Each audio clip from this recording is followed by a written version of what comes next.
tinkering with this system here and there, piecemeal policy reform will be enough, is all that it takes. But if you're tempted to believe that, consider this.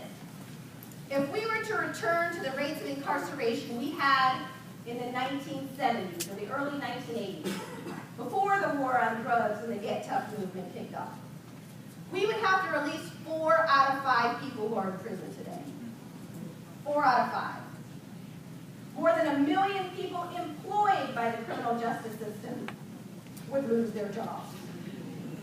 Most new prison construction has occurred in predominantly white rural communities that are already quite vulnerable economically. Many of those communities have been promised prisons as an answer to their economic woes. And very often, those promises have not lived up to the ways in which they were advertised. But nonetheless, those communities have come to believe they are dependent on prisons for jobs, their economic stability, and those prisons across America would have to close down.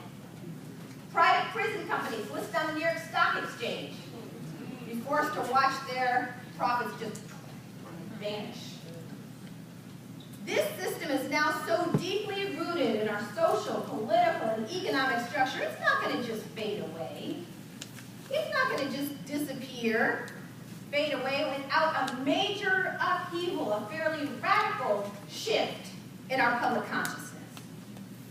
Now, I know that there's many people today who say it's foolish to even think such a movement could get off the ground. I find, as I'm traveling around talking to many different audiences, people will tell me there is no hope for ending mass incarceration in America. Just as many people were resigned to Jim Crow in the South, saying, yeah, it's a shame, but that's just the way that it is. Many people view the millions cycling in and out of our criminal justice system today as an unfortunate but inalterable fact of American life. But I'm confident that Dr. King and Ella Baker and Sojourner Truth would not have been so easily determined. So I believe we have got to be willing to take the baton and do the hard work of movement building on behalf of poor people of all countries.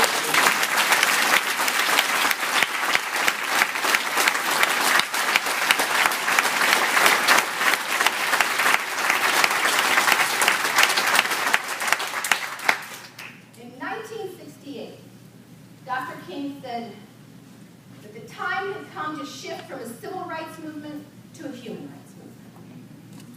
He said meaningful equality could not be achieved through civil rights alone. Without basic human rights, the right to work, the right to shelter, the right to quality education for all. Without basic human rights, civil rights, he said, are an empty promise.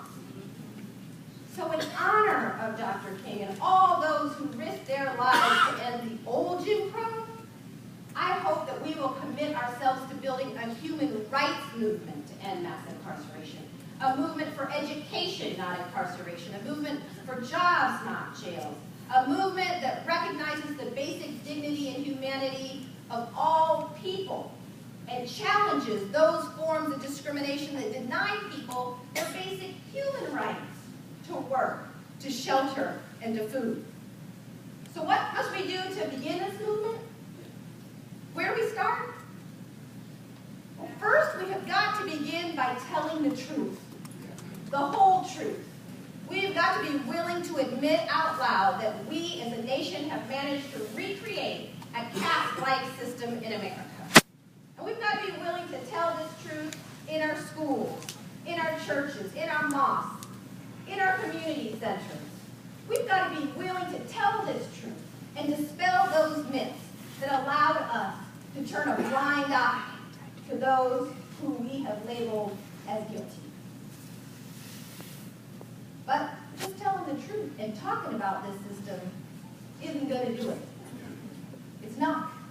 We have also got to get to work building an underground railroad for people returning home from prison. An underground railroad. We need to open our schools, open our churches, open our community centers to people returning home from prison, offering them help in finding employment, shelter, their children and their families. But above all, we have got to be willing to open our arms and show love instead of shaming and demonizing those who have that felon label.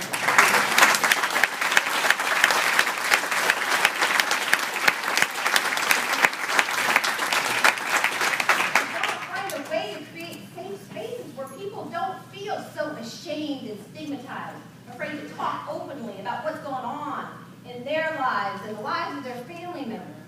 But how do we create those safe spaces? Well, I think one way to begin is by admitting that we're all criminals. We're all criminals. We've all made mistakes. We've all done wrong. We're all sinners. You know, I find very often, particularly when I'm in places of faith, people have no problem nodding their heads and, oh yeah, we're all sinners. And they say, we're all criminals.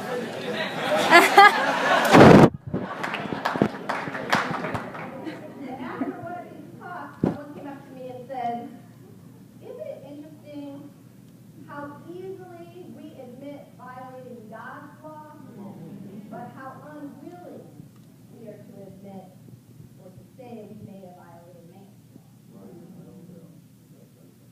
We've all done it. People say, I'm not a criminal, don't call me a criminal. I say, okay, maybe you're not.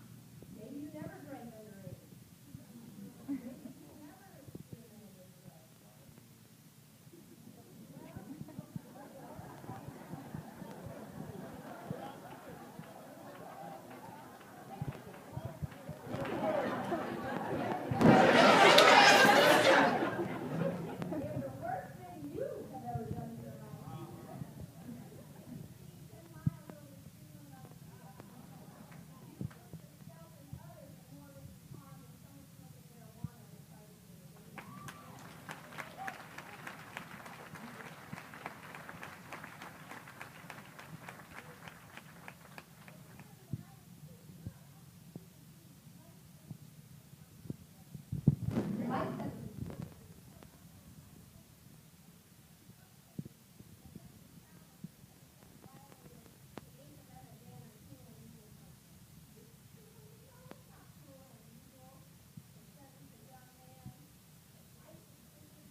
Raised by a white mother in Kansas. If he'd been raised in the hood, the odds are high he would have been stopped, he would have been frisked, he would have been caught, and far from being President of the United States today, he might not even have the right to vote. So this is not about some of us and the criminals. This is about building a movement on behalf of all of us. But just as in the days of slavery, it wasn't enough to welcome a few with open arms and try to shuttle a few to freedom. Today, it's not enough for us to show love, care, and concern just one-on-one.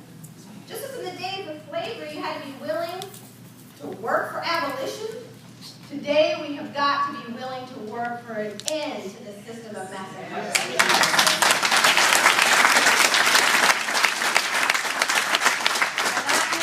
Ending the drug war once and for all. We have spent $1 trillion, destroyed millions of lives, and yet rates of drug addiction and drug abuse remain largely unchanged. We ought to shift to a public health model of dealing with drug abuse and drug addiction and use these funds to drug treatment, education, and job creation in the communities that need it most. And we've got to end all these forms of discrimination against people that deny them their basic human rights to work, and to shelter, and to food, and that lock them in a permanent second-class status. And last but not least, we have got to shift from a purely punitive approach to dealing with violence and violent crime to a rehabilitative and restorative approach that takes the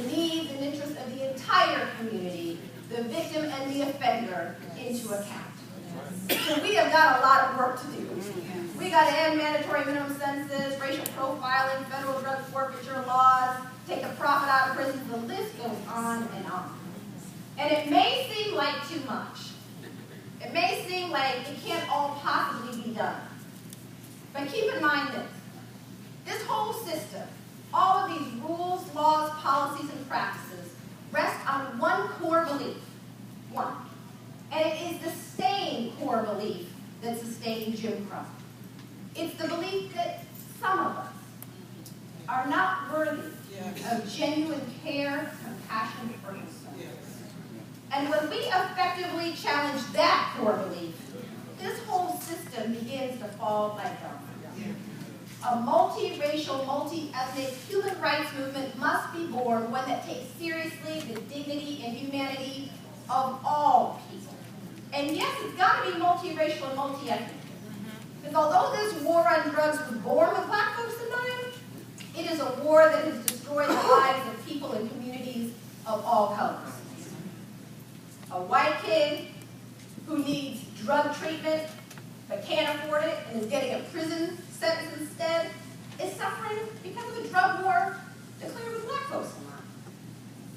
And what we see today is the same divide and conquer politics, the politics of division and exclusion that gave birth to mass incarceration, leading to a new prison building boom, this one aimed at suspected illegal immigrants. And we now hear calls that they are not entitled to basic human rights. They are not deserving of basic human dignity and genuine care, compassion, and concern. So we've got to connect the dots and build a movement on behalf of all of us.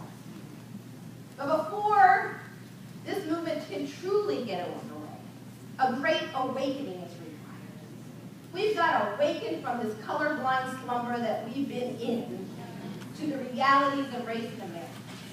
And we've got to be willing to embrace those labeled criminals. Not necessarily all their behavior, but them, their humanness. For it has been the refusal and failure to recognize the dignity and humanity of all people that has formed the sturdy foundation for every caste system that has ever existed in the United States or anywhere else in the world. It's our task, I firmly believe, to end not just mass incarceration, not just the war on drugs, but to end this history and cycle of caste in America. Thanks so much for having me.